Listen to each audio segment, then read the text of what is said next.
often when I share how I've seen stuff that isn't quite like our world, but what I believe to be paranormal, I get, oh, it's just schizophrenia. But is it actually schizophrenia? Or could that be stemming from disbelief?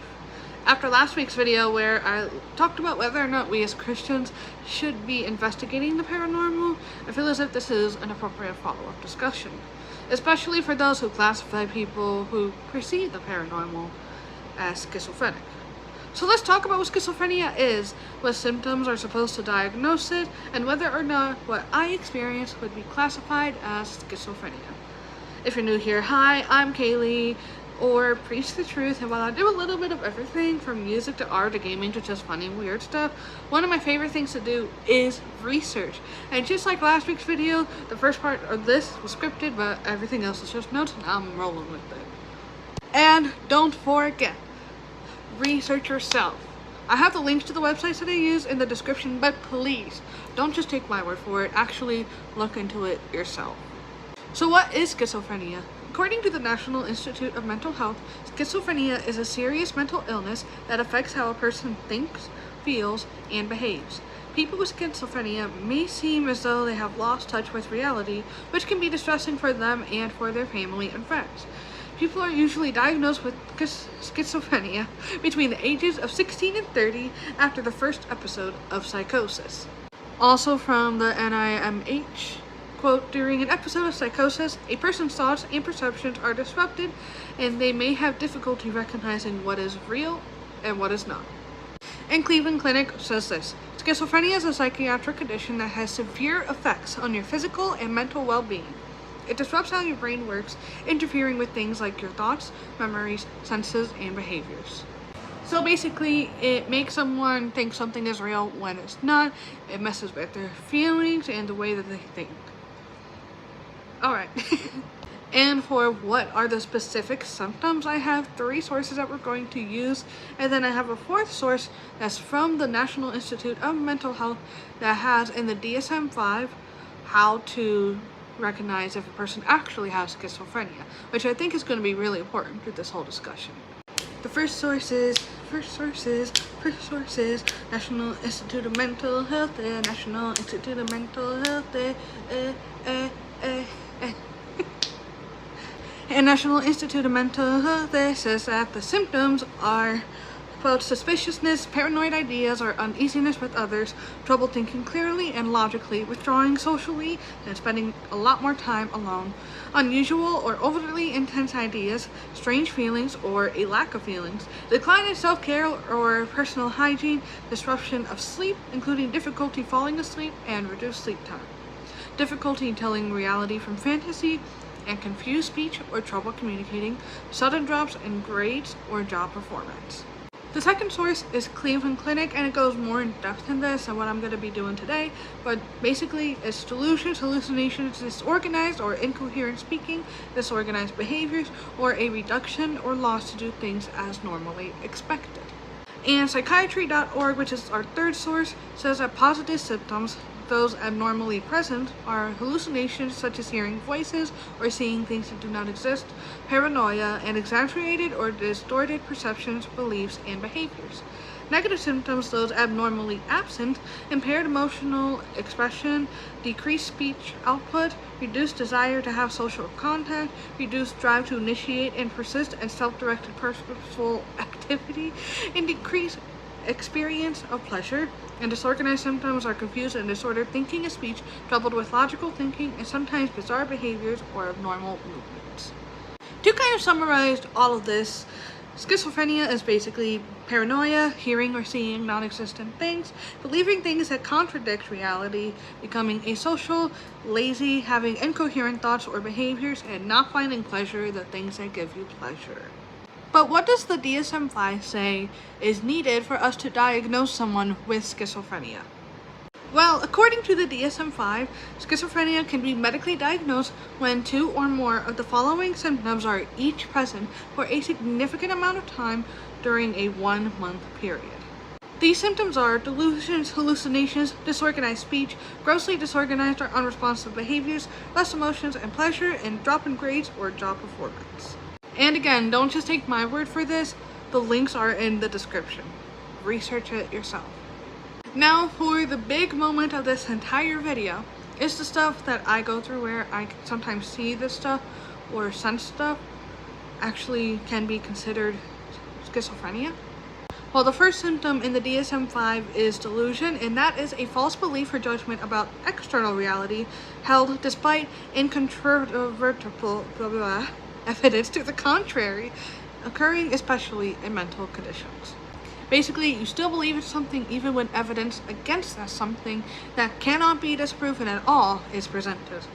Now, I know some of you guys out there view Christianity to be a delusion. But, as I have said in many videos past, and I might say again many times in the future, my beliefs and why I believe what I do is not unfounded in reality.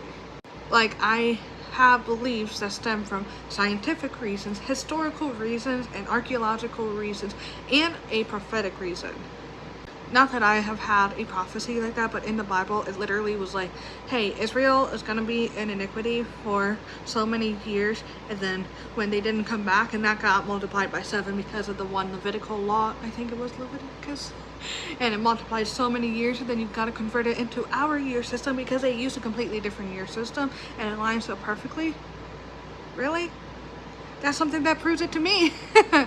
Like, how did an ancient text from so long ago prove it? And I'm not saying that you have to agree with me on this, but you can classify Christianity, or at least my beliefs in Christianity, as a delusion when I literally pull my belief from reality's evidence. And hallucinations are the perception of having seen, heard, or touched, tasted, smelled something that wasn't actually there. But in order to say that my perception of this stuff is not real, you have to prove that the paranormal is not real. Like, if you're agnostic about it, where you say, I don't know, then you can't say no to something, because you're agnostic. But if you were to say no to the paranormal being real, you are making a claim, and that does require evidence and proof. And in my research on this, I didn't see anything that was, this is the evidence that is false, is, you can't say it's real. Which you can say that, but it doesn't mean it's true or not true. You need to have evidence-based claims say that something is true or not. It's like, if you say something is good, prove your point. Something is bad, prove your point. Something is true, prove your point. Something is false, prove your point. But let's say, just doing a favor for you guys, but let's say it is not true, and I am having hallucinations. Let's go through the rest of the symptoms and see if I have any other symptom. Is my speech disorganized? Well, just take a listen to this whole video. It's quite organized. Is my behavior disorganized or unresponsive? Which, by the way, the website uses catatonic, but that's what catatonic means. And no, because I'm very responsive. Less emotions and pleasure. I'm laughing at this because if you watch my channel for a while, you know that I don't have any lacking of emotions or pleasure. Drop in grades or job performance? Well, there's a reason why I am a lead in my department. Well, assistant lead, not manager. And the point is, I do my job, I do it well, and I do it to the best of my abilities, and that does not change. The only times it does change is if I'm in my hormone season, which that cannot be classified for schizophrenia because I literally have my brain getting messed up with pregnancy level hormones because I got PMDD. Woo, woo. So, yeah. To go back to the hallucination point, some definitions include it stems from having a mental disorder. And so if we're talking about schizophrenia, I don't have any other symptoms. Like, whether or not you agree with me on my beliefs, you can't deny the fact that I do a lot of research. Unless you haven't watched my channel before, in which case you can always ask. But my speech is organized, I'm very responsive, and I'm just a little messy, but I'm not disorganized like that. I have a lot of emotions and pleasures, and I'm doing good at my job. So, hallucinations being the only symptoms I have means I cannot be schizophrenic. Which, again, we cannot prove or disprove the paranormal directly.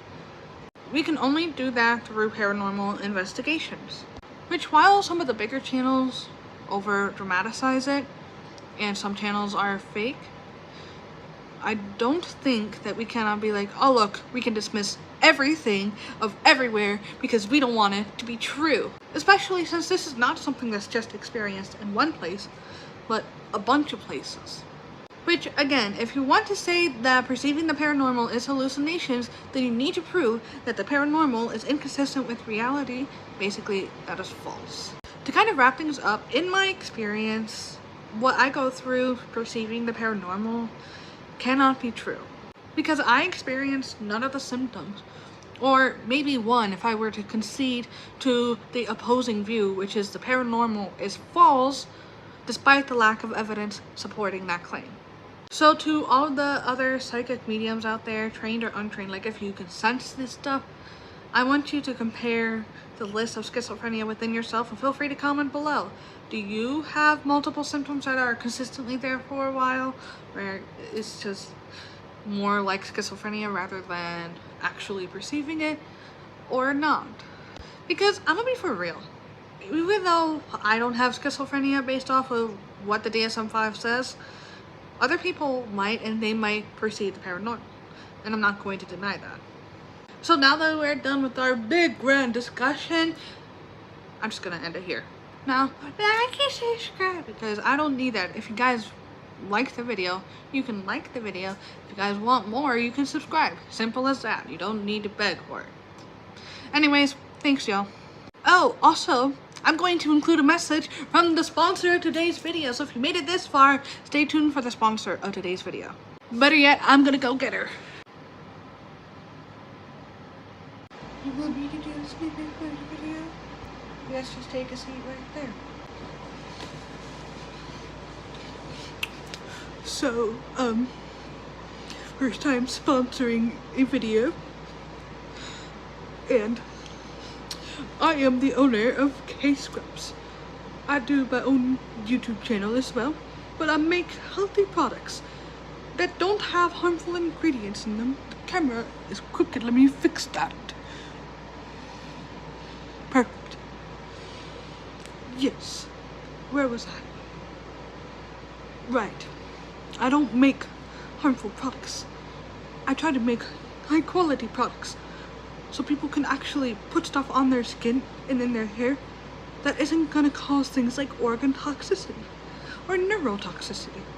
Which, yes, that does happen from the things in sunscreen, lotion, conditioner, and shampoo.